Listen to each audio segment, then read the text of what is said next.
తెలుగు ప్రజలు గడిచిన 5 సంవత్సరాల కాలంలో వారు ఎదుర్కొన్నటువంటి సమస్యలు ఒక విధ్వంసకర పాలన, విద్వేషపూరిత పాలన,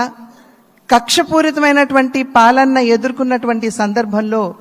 అభివృద్ధి అన్న పదానికి అసలు అర్థం లేకుండా పోయినటువంటి నేపథ్యంలో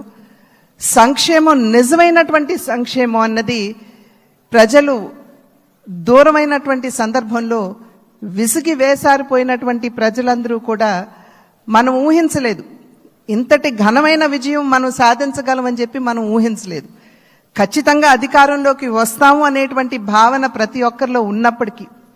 ప్రతి నాయకుడికి వచ్చినటువంటి మెజారిటీని ఒక్కసారి మనం చూసినట్లయితే ప్రజలు ఒక కసితోటి ఎట్లాగైనా సరే ఈ యొక్క ప్రజా వ్యతిరేక పాలనకి అంతం పొందించాలి, జగన్మోహన్ రెడ్డి అనేటువంటి ఒక